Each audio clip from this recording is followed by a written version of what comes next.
হাই everyone, আজি সকলোকে আৰু এটা নতুন ভিডিঅ'ত মই তোমালোকৰ সুজিত দাদাই স্বাগতম জনালোঁ। যিহেতু ক্লাছ 10ৰ ছায়েন্সৰ ক্লাছ আমাৰ আৰম্ভ হৈ গৈছে আমাৰ এপতো। তো আমাৰ এপৰ ল'ৰা ছোৱালীখিনিকতো মই লাইভ ক্লাছ কৰাই আছোঁ, কিন্তু এটা এটা কনচেপ্ট, বেছিক কনচেপ্ট যিকেইটা ক্লাছ 9তো তেওঁলোকে নিশিকে, আৰু সেই কনচেপ্টটো মই তোমালোকক আজি শিকাব গৈ আছোঁ। আৰু সেই কনচেপ্টটো হৈছে কি, ৰাসায়নিক চিম্বলবিলাক আমি কেনেকৈ লিখোঁ। লাইক ধৰা তোমালোকক ক'লে কপাৰ অক্সাইড, তো কপাৰ অক্সাইড, কপাৰ ক্লৰাইড কোনটো হয়, কি CuCl2 হয়নে, CuCl হয়নে, কি হয় আমি ভালকৈ বুজি নাপাওঁ ন, ডাইৰেক্ট চিম্বলবিলাক মুখস্থ কৰি থৈ দিওঁ। তো মই আমাৰ লাইভ ক্লাছতো মই তেনেকৈ পঢ়াওঁ, ধুনীয়াকৈ পুৰা বেছিক কনচেপ্ট ক্লিয়াৰ কৰি পঢ়াওঁ। তো আজিও আমি এটা বেছিক কনচেপ্ট ক্লিয়াৰ কৰিম, একদম বিগিনিঙৰ পৰা উলিয়াই পঢ়িম হা, ঠিক আছে। চ' ফাৰ্ষ্ট অফ অল ৰাসায়নিক চিম্বল এটা কেনেকৈ লিখে জানিবৰ বাবে আমি অকণমান পিৰিয়ডিক টেবুলখন জানিব লাগিব। এই যে পৰ্যাবৃত্ত তালিকা বুলি কোৱা হয়, এইখনক অসমীয়াত কি বুলি কোৱা হয় মনত ৰাখিবা, পৰ্যাবৃত্ত তালিকা, ইংলিছত কোৱা হয় পিৰিয়ডিক টেবুল, ঠিক আছে। এই পৰ্যাবৃত্ত তালিকাখনৰ আমি কিছুমান নাম্বাৰ মনত ৰাখিব লাগিব, 1ৰ পৰা 20লৈকে। তোমালোকে উইথ নাম্বাৰ মনত ৰাখিবা, 1 নম্বৰত কোনটো আহে, 2 নম্বৰত কোনটো আহে। যেনেকৈ ইয়াত চোৱা, হাইড্ৰজেন, তাৰপিছত হিলিয়াম, লিথিয়াম, বেৰিলিয়াম, বৰন, কাৰ্বন, নিয়ন, নাইট্ৰজেন, এনেকৈ গোটেই আমি 20লৈকে, ঠিক আছে। এই কেলছিয়ামলৈকে আমি মনত ৰাখিব লাগিব, কেলছিয়ামলৈকে চোৱা। এতিয়া এইখিনি বাৰু আমি মনত ৰাখিম, ঠিক আছে। আমি এতিয়া চিম্বল লিখাটোতহে আহিছোঁ। তো চিম্বল লিখাটোত অকণমান যাওঁ আহাচোন। প্ৰথম চিম্বল লিখাটোত যাবৰ বাবে আমি কি কৰিব লাগিব চোৱা, আমি কিছুমান কি জানিব লাগিব জানেনে, ভেলেঞ্চি কিছুমান। এতিয়া ভেলেঞ্চি কি হয়, ভেলেঞ্চিটো আমি নাজানো। অসমীয়াত ভেলেঞ্চিটো কোৱা হয় যোজ্যতা। তাৰ মানে কি, মই এটা সাধাৰণ উদাহৰণ লৈছোঁ, ঠিক আছে। এটা কথা মন ৰাখিবা, সদায় মনত ৰাখিবা যে এইবিলাক যিমানবিলাক মৌল আছে, এইবিলাক এইটো ছাইডে, ঠিক আছে, চবেই এইটো মৌলত যাব বিচাৰে। এইটো হ'ল 18 গ্ৰুপ, এইটো কি গ্ৰুপ হয়, 18 গ্ৰুপ, ঠিক আছে। এই 18 গ্ৰুপ যিমানবিলাক এলিমেণ্ট আছে, ইয়াত কি আছে চোৱা, Hc মানে হিলিয়াম, নিয়ন, আৰ্গন, ক্ৰিপ্টন, জেনন। এই 18 গ্ৰুপ মৌলবিলাক কি জানেনে, সম্ভ্ৰান্ত গেছ বুলি কোৱা হয়। ইংলিছত কোৱা হয় নোবেল গেছ। সিহঁতে কাৰো লগত বিক্ৰিয়া নকৰে, সিহঁতে ৰিয়েক্টিভে নহয়, ঠিক আছে, আৰামছে বহি থাকে। আৰু অসমীয়াত কোৱা হয় সম্ভ্ৰান্ত গেছ। যিমানবিলাক মৌল আছে এই 18 গ্ৰুপত যাব বিচাৰে, সম্ভ্ৰান্ত হৈ থাকিব বিচাৰে। এতিয়া আমাৰ নৰ্মেল ডে টু ডে লাইফতো চব মানুহ কি হ'ব বিচাৰে, ধনী হ'ব বিচাৰে, সম্ভ্ৰান্ত হ'ব বিচাৰে। তো ইয়াতো সেই তেনেকৈ বস্তুটো মনত ৰাখিবা, যিমানবিলাক মৌল আছে চব সম্ভ্ৰান্ত হ'ব বিচাৰে। আৰু এতিয়া আমি সেই তাতে আহে কনচেপ্টটো ভেলেঞ্চি, যোজ্যতা।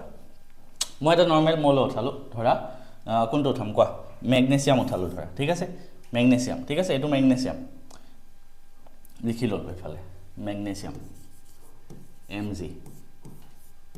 ঠিক আছে। এতিয়া Mg কিমান এটমিক নাম্বাৰ কিমান হয় চোৱাচোন, 1 2, তাৰপিছত এইফালে 3 4 5 6 7 8 9 8লৈকে আছে এইখিনিতে, ঠিক আছে। 2 এইখিনিতে 10 11 12, এইখিনিতে তুমি যদি ওপৰত চোৱা তোমাৰ কিতাপতো থাকিব মেগনেছিয়ামৰ 12 হয়, ঠিক আছে। তাৰ মানে মেগনেছিয়ামৰ আমি গম পালোঁ এটমিক নাম্বাৰ 12। এতিয়া এই এটমিক নাম্বাৰটো আমি ডট ষ্ট্ৰাকচাৰত লিখিব পাৰোঁ, ঠিক আছে। এইখিনি ক্লাছ 9ত হয়তো অলপ চলপ পঢ়িছে। এই মেগনেছিয়ামৰ এই এটমিক নাম্বাৰটো আমি ডট ষ্ট্ৰাকচাৰ লিখিব পাৰোঁ। কেনেকৈ লিখে চোৱা, যেতিয়া তুমি যিকোনো এটা মৌল লিখা, ঠিক আছে, যিকোনো এটা মৌল, সেই মৌলটো আমি যেতিয়া অধ্যয়ন কৰিম এটমিক থিয়ৰীত, কক্ষপথত ঘূৰি থাকে বুলি কয়। অৰ্থাৎ একদম ভিতৰত এটা মৌলত কি থাকে জানানে, এটা মৌলত কি থাকে, প্ৰ'টন আৰু ইলেক্ট্ৰন, এই দুটা বস্তু থাকে।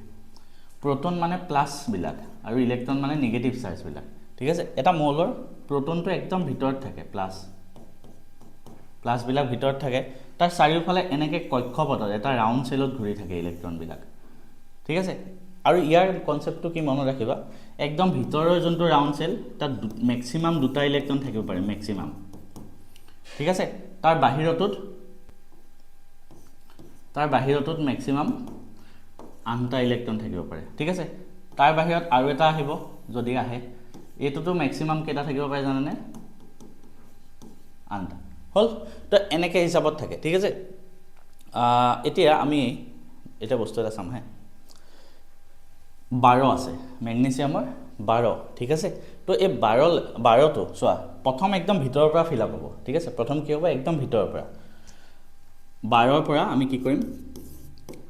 দুটা ইলেক্ট্ৰন আহি আমি এই ইয়াতে দিব পাৰোঁ এটা ইয়াত দিলোঁ এটা ইয়াত দিলোঁ একদম ভিতৰৰ চেলটোৰ পৰা ফিল আপ হ'ল দুটা কিয় দিলোঁ কাৰণ মেক্সিমাম দুটাই থাকিব পাৰে তাতকৈ বেছি থাকিব নোৱাৰে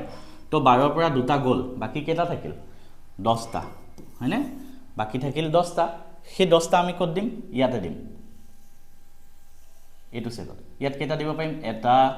দুটা তিনিটা চাৰিটা পাঁচটা ছয়টা সাতটা আঠটা বহুতে ভাবিব 8টা কিয় দিলে কাৰণ মই কি কৈছিলোঁ ছেকেণ্ড চেলটোত যোনটো ছেকেণ্ড চেল তাত মেক্সিমাম 8টা থাকিব পাৰে তো সেইটো কাৰণে এই ছেকেণ্ড চেলটোত আমি কেইটা দিলোঁ 8টা 10টা আছিলে 8টা দিলোঁ আকৌ দুটা বাকী থাকিল সেই দুটা আমি এই লাষ্টৰ চেলটোত দি দিলোঁ হ'ল তো এইটো হ'ল এতিয়া আমি যদি চাওঁ মেগনেছিয়ামৰ ঠিক আছে মেগনেছিয়ামৰ আমি কেনেকৈ লিখিম ডট ষ্ট্ৰাকচাৰটো একদম ভিতৰৰ পৰা লিখিব প্ৰথম দুটা দিলোঁ তাৰপিছত বাহিৰৰ চেলটোত দিলোঁ 8টা তাৰপিছত তাৰ বাহিৰৰ চেলটোত দিলোঁ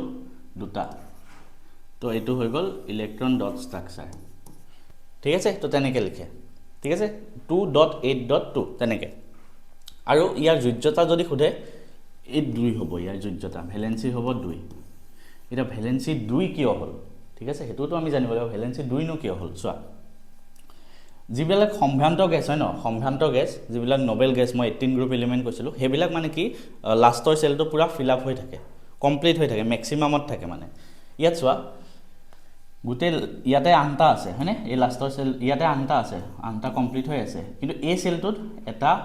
আৰু এটা মানে দুটা ইলেক্ট্ৰন এক্সট্ৰা আছে ই যদি এই দুটা আঁতৰাই খেদাই দিয়ে তেতিয়া এই ওচৰত অকল এইটো চেল থাকিব য'ত ফুল মানে ফিল আপ হৈ আছে গতিকে কি কৰিব এই দুটা ইলেক্ট্ৰন আঁতৰাই দিব দুটা ইলেক্ট্ৰন কি কৰিব আঁতৰাই খেদাব ঠিক আছে তো সেইবাবে ইয়াৰ যোজ্যতা হ'ল 2 আৰু এইটো Mg2+ আয়ন বুলি কয় 2+ আয়ন কিয় কাৰণ চোৱা প্ৰথম কথা কেইটা ইলেক্ট্ৰন আঁতৰাই পঠাইছে দুটা ইলেক্ট্ৰন আঁতৰাই পঠাইছে সেইটো কাৰণে ওপৰত 2 আৰু যোজ্যতাও 2 আৰু প্লাছটো কিয় আহিল কাৰণ ই ইলেক্ট্ৰন আঁতৰাই পঠাইছে চোৱা ইলেক্ট্ৰন যেতিয়া লয় ইলেক্ট্ৰন মানে কি নিগেটিভ চাৰ্জ ইলেক্ট্ৰন যেতিয়া নিজৰ ফালে লয় নিগেটিভটো আনিছে নিজৰ ফালে তো নিগেটিভ চাৰ্জ হ'ব ইলেক্ট্ৰনটো আঁতৰাই পঠাইছে তোমাৰ ওচৰত কিবা এটা বস্তু নিগেটিভ চলি আছে জীৱনত তো নিগেটিভটো যেতিয়া তুমি আঁতৰাই পঠাবা তোমাৰ কি হ'ব তোমাৰ লাইফত পজিটিভ আহিব চেঞ্জ তো সেইটোৱে ইয়াতো পজিটিভ আহিব তেতিয়া সেইটো কাৰণে ঠিক আছে তো আমি তেনেকৈ কথাটো গম পালোঁ যে +2 কিয় হয় ঠিক আছে যোজ্যতা গম পালোঁ এতিয়া আমি কিছুমান নাম্বাৰ মানে যোজ্যতা মনত ৰাখিব লাগিব ঠিক আছে বা ডাইৰেক্ট তুমি কনচেপ্টটো ক্লিয়াৰ কৰি কৰিব পাৰা কি মনত ৰাখিব লাগিব চোৱা প্ৰথম কথা মই যদি এফালৰ পৰা আহোঁ কোনটো বেছিকৈ এক্সামত আহে য়েছ আমি এইকেইটা বস্তু একবাৰ চাবা অক্সিজেন ফ্ল'ৰিন ক্ল'ৰিন ঠিক আছে অক্সিজেন ফ্ল'ৰিন ক্ল'ৰিন এইকেইটা বস্তু চাবা মই যদি চাওঁ অক্সিজেন তাৰপিছত ফ্ল'ৰিন আৰু ক্ল'ৰিন ঠিক আছে অক্সিজেনৰ এটমিক নাম্বাৰ কিমান অক্সিজেনৰ এটমিক নাম্বাৰ তুমি তাত গৈ চোৱা 8 ঠিক আছে তো আমি যদি 8টো লিখোঁ কেনেকৈ লিখিম এটা চেলত 2 দিলোঁ ভিতৰৰ চেলটোত দুটা ফিল আপ কৰিলোঁ তাৰপিছত বাকী কেইটা থাকিল 6 ইয়াতে 6 আহিব ফ্ল'ৰিনৰ যদি লিখোঁ ফ্ল'ৰিনৰ কিমান হয় এটমিক নাম্বাৰ তুমি পিৰিয়ডিক টেবুলত চাই লোৱা ইয়াতে 9 তো ফ্ল'ৰিনৰ হ'ল 9 কি হ'ব 2.7 আৰু ক্ল'ৰিনৰ কিমান ক্ল'ৰিনৰ হ'ল 17 ঠিক আছে তো ইয়াতে হ'ব 2 ভিতৰৰ চেলটোত আকৌ কিমান দিম 8 ঠিক আছে বাকী কিমান থাকিল 7 17ৰ পৰা তো 7 হ'ল এতিয়া এইকেইটাৰ যোজ্যতা কিমান ভেলেন্সি হ'ব চোৱা 2.6 আছে ই 6টা ইলেক্ট্ৰন এৰি নিদিয়ে ই কি কৰিব চোৱা অক্সিজেনটো যদি মই আঁকি দিওঁ ভিতৰত প্লাছ আছে ধৰা ইয়াতে দুটা ইলেক্ট্ৰন ইয়াতে 1 2 3 4 5 6 6টা ইলেক্ট্ৰন 2.6 ষ্ট্ৰাকচাৰ এই অক্সিজেনটো কি হ'ব হি নিজৰ নিয়াৰেষ্ট যোনটো মানে সম্ভ্ৰান্ত গেছ সেইটো হ'ব বিচাৰিব সম্ভ্ৰান্ত গেছ হ'বলৈ ফিল আপ হ'ব লাগিব পুৰা চেলটো এতিয়া চোৱা ইয়াৰ ওচৰত দুটা অপশ্যন আছে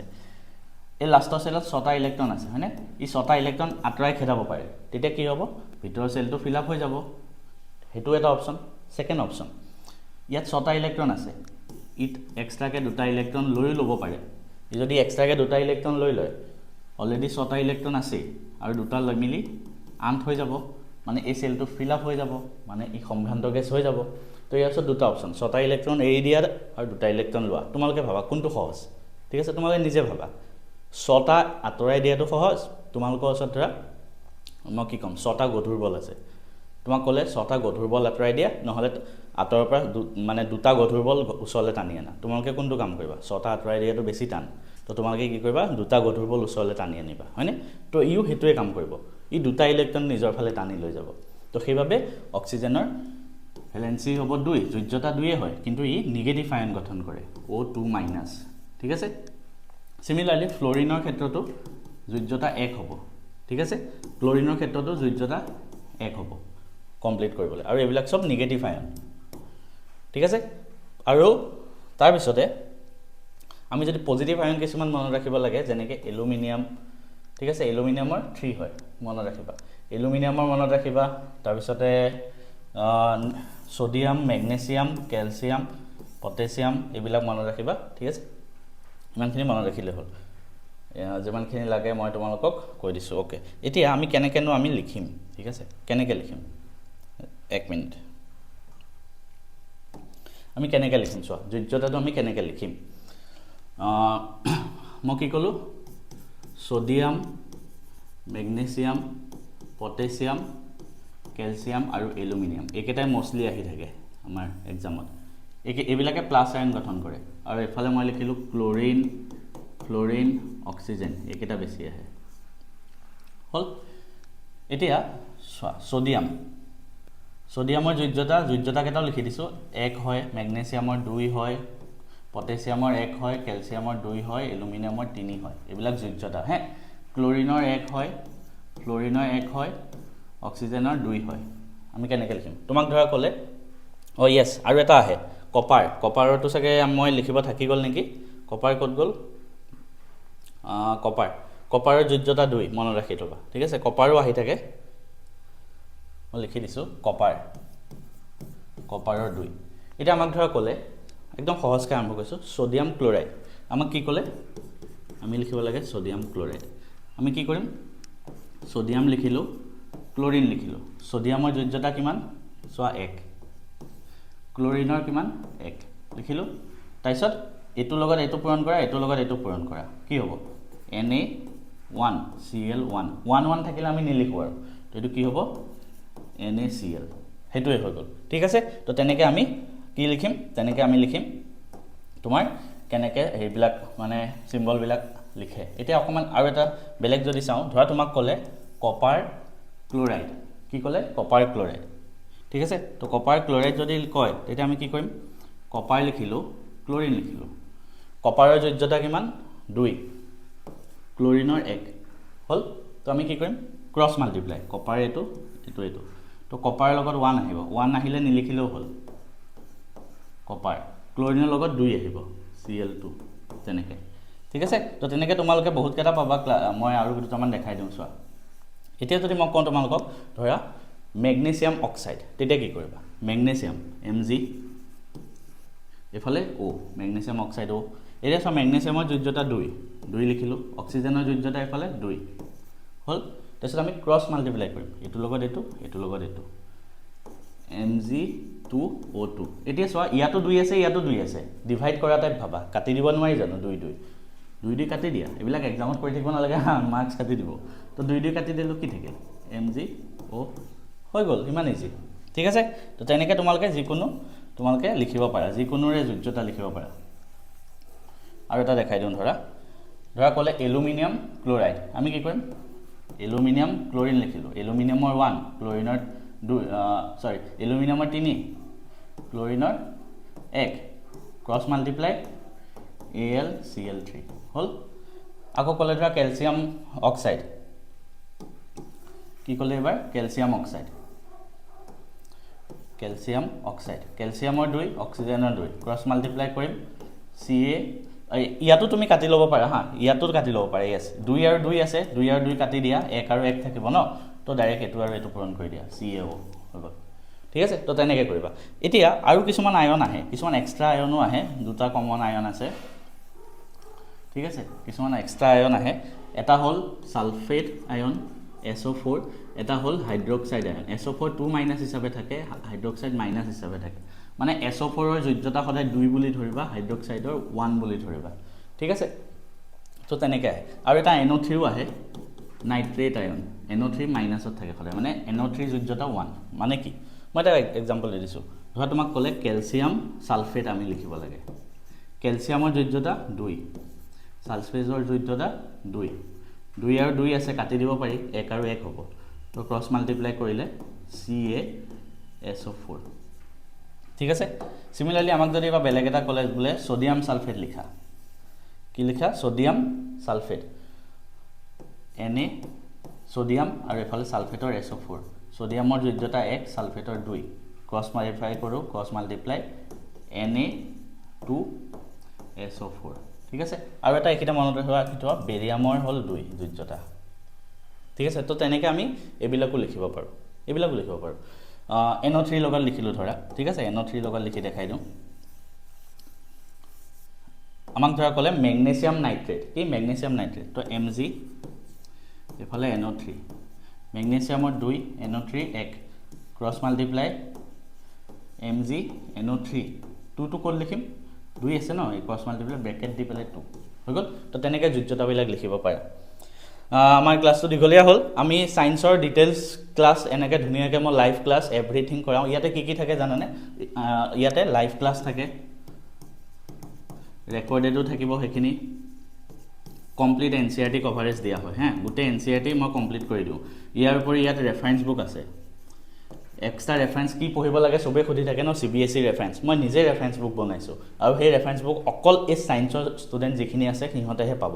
ঠিক আছে প্ৰাইসটো 1500 হয় এক বছৰত এবাৰ দিলে হ'ল ইংলিশ মিডিয়াম আসামিজ মিডিয়াম দুইটাৰ কাৰণে এইখিনি পঢ়োৱাৰ উপৰিও তোমালোকক মই মক টেষ্ট লওঁ প্ৰত্যেক চেপ্টাৰৰে তোমালোকে নিজে MCQ এটেম্প কৰিব পাৰা যে কিমান কাৰেক্ট হৈছে নিজে চাব পাৰা ইয়াৰ উপৰি এক্সট্ৰা কুৱেশ্যন বেংক মই কৰাওঁ ঠিক আছে সেই কুৱেশ্যন বেংকৰ কুৱেশ্যনো মই এক্সট্ৰাকে কৰাওঁ তো গোটেইখিনি বস্তু এটা কোৰ্সতে এইখিনি পঢ়ি যোৱা পৰীক্ষাত একো পঢ়িব নালাগে বহুতে ভাবে পাই কিয় পঢ়িব লাগে এইখিনি হল আমাৰ যোৱা বছৰ ৰিজাল্ট মই নিজেও বহুত ভাল পাৰ্চেন্টেজ এটা পাইছিলো মেট্ৰিকত আৰু বহুত ল'ৰা ছোৱালী মই তেনেকৈ পোৱাইছো ঠিক আছে আৰু বাকি তোমালোকে আমাৰ কুৱেশ্যন বেংকো ল'ব পাৰা আমাৰ কুৱেশ্যন বেংক এখনো আছে এই গোটেইখিনি বস্তু ক'ত ল'বা maths and physics app download কৰা তাতে ক্লাছ 10 মেনুত যাবা গোটেইখিনি